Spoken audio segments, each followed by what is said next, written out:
नमस्कार, मैं हूं आपके साथ रोहित। अभी ज्यादा दिन नहीं बीते, 4 जनवरी की ही तो बात है जब सूबे के मुखिया योगी आदित्यनाथ जिला सहारनपुर गए हुए थे, जहां उन्होंने दहाड़ते हुए कहा था कि हम आतंकवादियों को ठोकने के लिए एंटी टेररिस्ट स्क्वाड यानी एटीएस का सेंटर बना रहे हैं। पहले की सरकार आतंकवादियों को मुकदमों को वापस लेती थी और हम आतंकवादियों को ठोकने के लिए एटीएस का सेंटर बना रहे हैं। उनको ठिकाना लगाने के लिए सेंटर बनाए जा रहे हैं। अगर देश के खिलाफ साजिश करोगे, हमारे नागरिकों की सुरक्षा के लिए खतरा बनोगे, तो हमारे कमांडो तुम्हें निकाल करके कहीं भी छुपोगे, ओसामा बिन लादेन की तरह कहीं भी छुपे रहोगे तो भी निकाल करके तुम्हारा काम तमाम करने का कार्य करेंगे।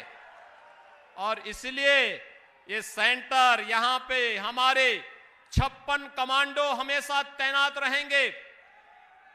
कहीं भी आसपास के क्षेत्र में कोई हरकत हुई नहीं, दिन में, रात में, सुबह शाम हर समय वे तैयार रहेंगे और फिर उनका काम तमाम करने के लिए कुछ ही मिनटों में वे वहां पहुंचेंगे। जिस जिला सहारनपुर में सीएम योगी ने एटीएस सेंटर की नींव रखी है, उसी जिले के थाना बेहट में पिछले कई दिनों से चोरी छुपे मौत का सामान बन रहा है। इदरीस और पंकज समेत कई आरोपी सिंचाई विभाग के खंडहर बाग में अवैध तमंचे और कारतूस का काला कारोबार कर रहे हैं, लेकिन वो ये बात भूल गए थे कि यूपी की पुलिस है। जिस जिला सहारनपुर में सीएम योगी ने एटीएस सेंटर की नींव रखी, उसी जिले में थाना बेहट में पिछले कई दिनों से चोरी छुपे मौत का सामान बन रहा था। इदरीस और पंकज समेत कई आरोपी सिंचाई विभाग के खंडहर बाग में अवैध तमंचे और कारतूस का काला कारोबार कर रहे थे, लेकिन वो ये बात भूल गए थे कि ये यूपी की पुलिस है, जो पाताल में भी चल रहे अवैध असलहों की फैक्ट्री का भंडाफोड़ कर देते हैं। और इस बार भी सहारनपुर की पुलिस ने कुछ ऐसा ही किया। मुखबिर की सूचना पर अवैध असलहों की फैक्ट्री में जब पुलिस ने छापा मारा, तो यहां से 2 बंदूक, 4 तमंचे, 5 अधबने तमंचे, 3 जिंदा कारतूस, 1 ड्रिल मशीन, 1 बाइक और शस्त्र बनाने वाले औजार बरामद किए।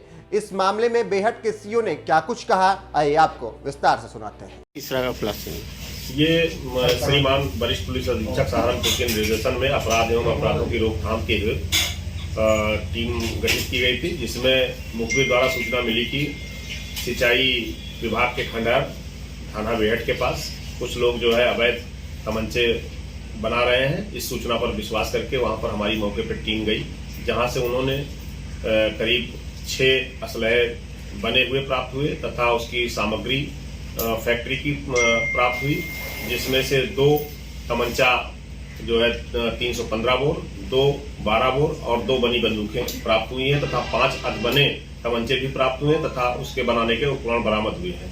इन लोगों को गिरफ्तार किया गया है। गिरफ्तार कर माननीय न्यायालय के सामने भेजा जा रहा है। क्या और भी लोग हैं इसमें शामिल? नहीं, अभी तक 2 ही लोग हमारे सामने आए हैं, फिर भी इसकी तहकीकात और की जाएगी। अगर कोई ऐसे अन्य लोग आते हैं तो उनको भी इसमें शामिल किया जाएगा।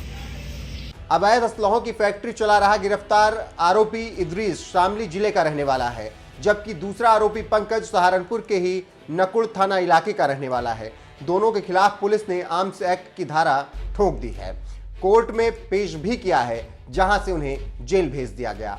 आपको बता दें, इसी जिले सहारनपुर में 4 जनवरी को सीएम योगी आदित्यनाथ ने देवबंद में एटीएस की नींव रखने के लिए आए थे। इस दौरान उन्होंने आतंकियों और गुंडे बदमाशों को किस तरह से चेतावनी दी थी, आइए आपको सुनाते हैं। भाइयों बहनों, यहां पर हम लोगों ने आज एटीएस के एक सेंटर का शिलान्यास किया है। भाइयों बहनों, ये एटीएस का सेंटर आप सब जानते हैं, Uttar Pradesh anti terrorist squad, इसने बहुत अच्छे काम किए हैं। आपने देखा होगा, पहले की सरकारों में आतंकी हमले होते थे, कभी राम जन्मभूमि पर, कभी काशी के संकट मोचन मंदिर पर, कहीं लखनऊ की कचहरी पर, कभी काशी की कचहरी पर, कहीं पर रामपुर के सीआईएसएफ के सेंटर पर। ये लगातार आतंकी हमले होते थे और आतंकवादी भी गिरगिट की तरह कैसे रंग बदलते थे, वैसे ही जैसे आज समाजवादी पार्टी के बबुआ भी अब बोल रहे हैं ना, आपने देखा होगा, आप उनके वक्तव्य क्या आ रहे हैं। आज वो भी बोल रहे हैं कि अगर उनकी सरकार होती तो वो भी राम मंदिर का निर्माण करा देते। अब उनको सपने भी बहुत आ रहे हैं, और सपने भी इस कदर आ रहे हैं कि सपने में आकर भगवान कृष्ण भी उनको अब कोस रहे हैं कि अबे नालायकों, जब सरकार मिली थी तब कोसी कला का दंगा करवा रहे थे, तब जवाहर बाग का दंगा करवा रहे थे, तब मुजफ्फरनगर का दंगा करवा रहे थे, और जब सत्ता मिली थी तब राम भक्तों पर भी गोलियां चला रहे थे। अब राम मंदिर का निर्माण जिनको करना है वो तो कर ही रहे हैं, कम से कम एक बार माफी तो मांग लो। भाइयों बहनों, आपने देखा होगा, रंग बदलने में माहिर इन लोगों को आज देख करके गिरगिट भी शर्मा जाएगा कि वास्तव में अब तक तो उसको ही ये उपलब्धि हासिल थी कि वह समय के अनुरूप अपना रंग बदल देता था, लेकिन अपनी बोली भाषा में विपक्ष के नेता कैसे अपना रंग और रूप बदल दे रहे हैं। आज किसी को राम मंदिर की याद आ रही है, किसी को भगवान कृष्ण की याद आ रही है, लेकिन जब सत्ता मिली थी तब तो पूरे प्रदेश को इन्होंने बेगाना बना दिया था। लेकिन हम लोगों ने पहले दिन कहा था ना कि अपराध और अपराधियों के प्रति जीरो टॉलरेंस की नीति के तहत कार्य करेंगे। जीरो टॉलरेंस, पहली बार आपने देखा होगा 5 साल होने जा रहे हैं और प्रदेश में कोई दंगा नहीं, क्योंकि दंगाइयों को मालूम है दंगा करेंगे तो 7 पीढ़ियां भरते भरते थक जाएंगी, लेकिन भरपाई नहीं होगी।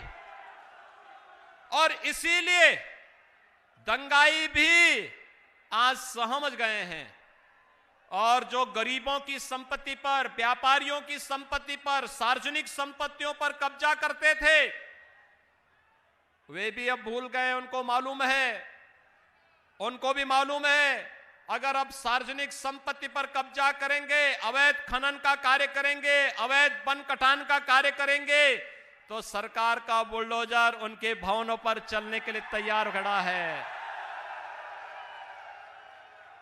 बेटियों की सुरक्षा के लिए जो लोग खतरा बने हुए थे, उनको भी मालूम है अब बेटियों की सुरक्षा के लिए खतरा बनेंगे तो उसके बाद क्या हाल होने जा रहा है।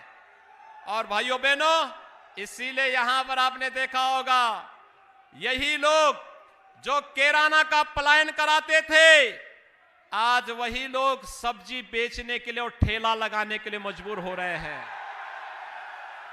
ये सरकार की अनक होती है। पहले की सरकार इन दंगाइयों को मुख्यमंत्री आवास पे बुलाती थी, गले लगाती थी, सम्मानित करती थी। अब मुख्यमंत्री आवास से आदेश पारित होते हैं कि बेटियों की सुरक्षा के लिए खतरा बने हुए तत्वों के लिए पुलिस ऐसा कार्रवाई करे कि इनको आने वाली कई पीढ़ियां अपराध की दुनिया से इनके बाहर हो जाए।